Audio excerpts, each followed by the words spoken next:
bushfire in the Harmattan. So here's something a little different has happened. Okonkwo, we now recognize the name of someone who's going to be important, and we're told because he's such a good wrestler that his fame had grown like a bushfire in the Harmattan. So we all know what happens when a wildfire is burning and the wind catches it. It grows huge. If I were living in Southern California, I would call this a Santa Ana wind. If I was living in Italy, I would call this a Scirocco. If I were living in southern France, I would call this a Mistral. These are hot winds that come off a desert and that fire up into a huge fire, a small fire. So depending on how familiar you are, we in Texas also have these wildfires and are often affected by strong winds coming off the plains. Achebe makes the decision never to tell us, the footnote does, but never to tell us what a harmattan is, so now that's a new word you know. If you want to refer to a hot desert wind, you can use any number of words. Santa Ana winds is often the one that's on the news here because there's such a problem in Los Angeles, but you now know harmattan, and that's now part of English. So he's added a word, but he's added a whole concept. Names mean something, and when you mention or refer to an individual, it needs not just to be an arbitrary designation, you need to say something about who they are. With this new English, this Nigerian English, and I'll let you hear him with his accent as well as with his phraseology speak to you in a moment. Now Achebe has a choice. He's decided to write in English so that you and I can read it. But what is he going to write? There's an image of Nigeria already out in the world, and actually it's a very hostile one. It has to do with stereotypical racist images of Africa. It has to do with images of violence, often predispositions and presuppositions about sexism and abuse of various sorts. So he knows that that's out in the world. He writes against it in his journalistic texts. So what's he going to do? He knows that the best that's out there in the world is kind of a piecemeal exoticism. So probably the most famous objects that people outside of Nigeria know from Nigeria are the masks that are used at things like the Yam Festival, the big festivals for the community that are mentioned throughout the novel. These extraordinary handcrafted works of art are worn by dancers who, with accompanying percussion, will perform dances that have meaning, that are part of rituals and ceremonies for the group. These kinds of objects, and I wanted to give you three very different ones from three different villages, are known in the West often, especially because European artists like Pablo Picasso got fed up and bored of European art and started looking elsewhere for inspiration. So we have kind of two images. We have the image of Nigeria as this problematic space that needs to be sorted out by an imperial authority from Europe, by a white colonizer. And then we have a favorable image in one sense, but it's a very objectified one. It's about particular works and the way that they are understood or misunderstood in Europe. The kinds of rituals that are represented are ones that still exist in the village communities today. Here's a battle celebration. And here actually is a group in the streets of Lagos. I have a friend who lives in Lagos who sends me pictures of a group performing precisely the kind of instruments that have been being used. These are all traditional ones from long, long ago and are referenced in the text that you had a chance to take a look at.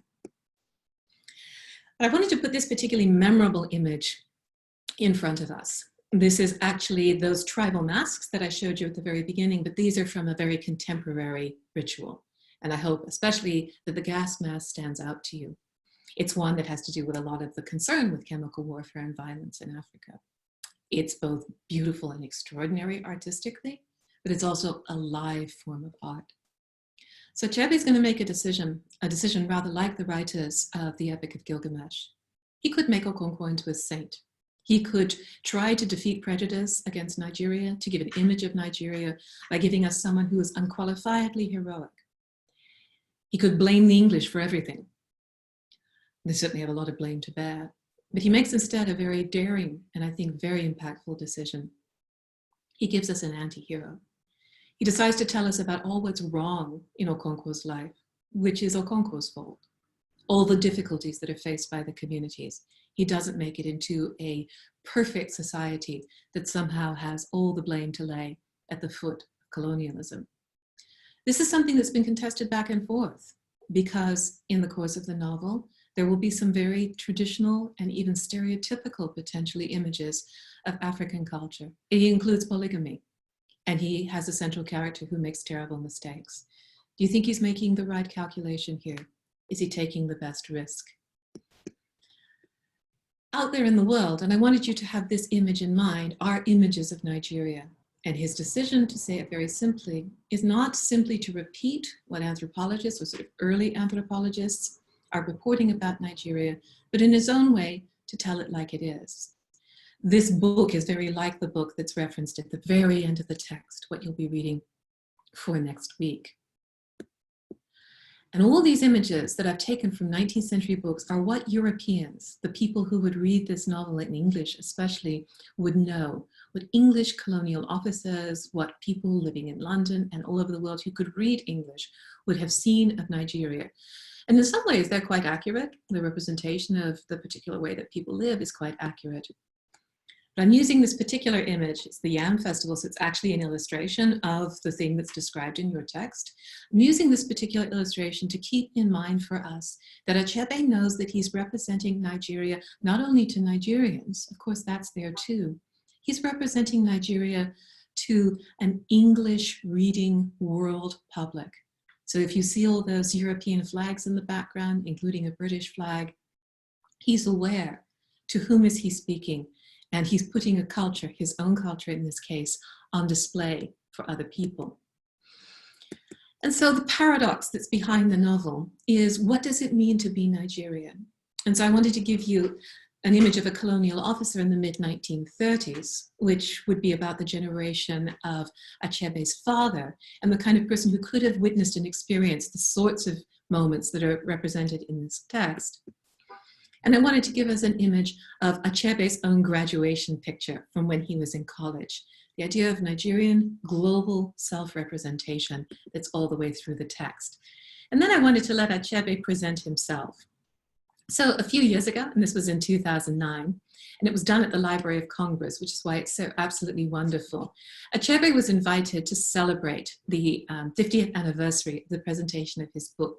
So before we jump into the text, which we're going to do just in a moment, I wanted to give you a chance to listen to Achebe in his own words. So it's a big celebration for, as I said, the anniversary of the publication of the novel that you're in the process of reading. So here's Achebe in his own words.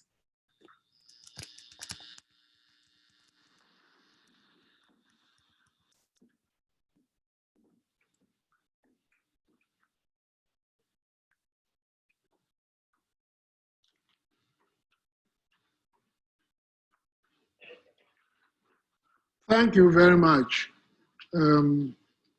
I appreciate your kindness very much.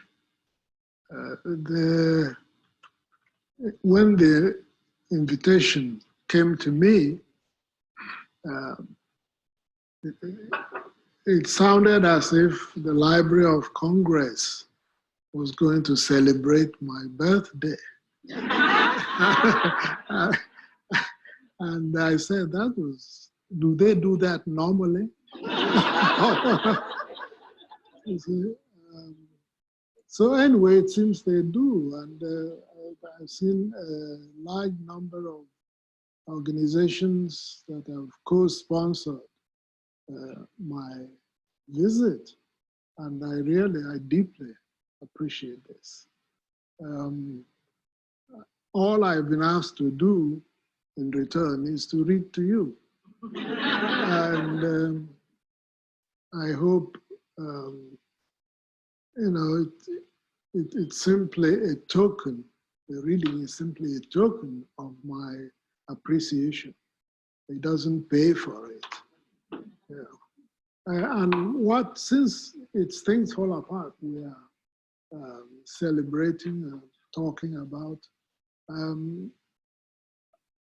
Let me read you a short piece from that book.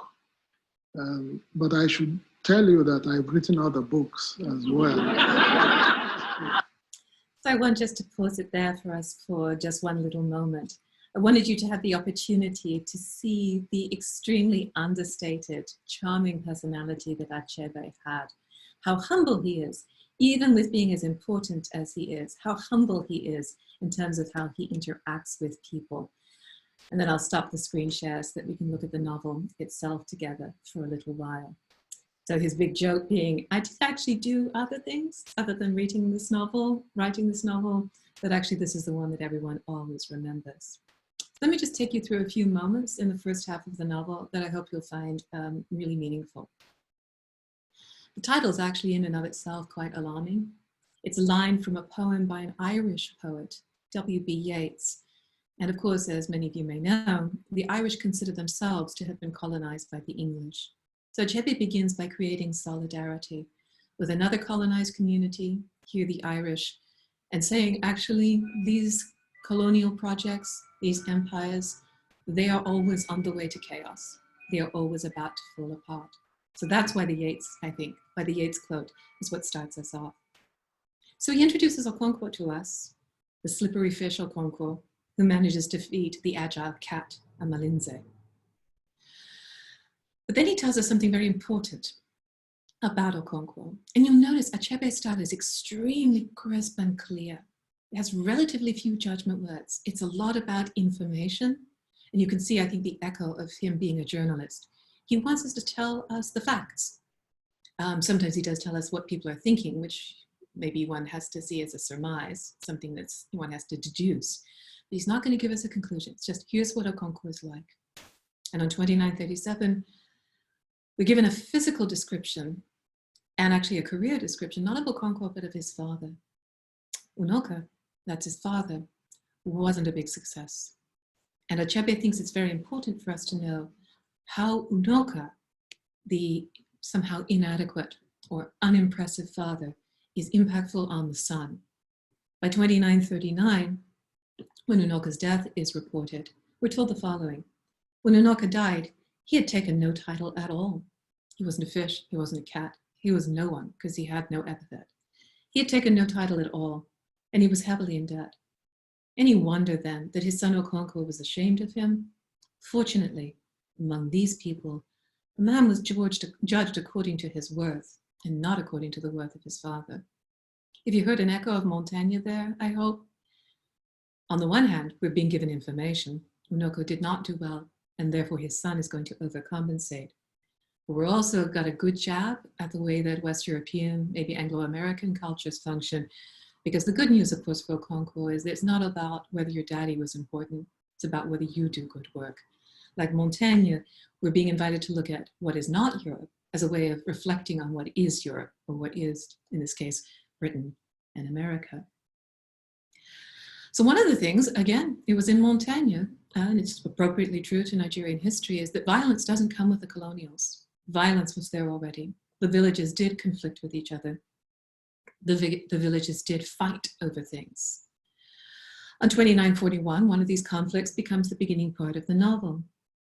The neighboring clans knew about what was going on and feared Umofio, especially once Okonkwo was in power, and they really didn't want to go war with them. But the line that Achebe allows to himself to give us, in addition to the story of his fictional character Okonkwo, the idea that he gives to us is expressed again very tersely in the middle of 2941. The war that threatened between the two villages over this conflict, the war that now threatened was a just war. Even the enemy knew that. So there's an insistence that although violence perhaps is unavoidable among human beings, the conflicts that take place in pre-colonial Nigeria before it's being influenced by European politics, they're no less deadly, but they are just, they're fair. Okonkwo himself, however, is by no means as fair and just as the causes for war and the causes for conflict are.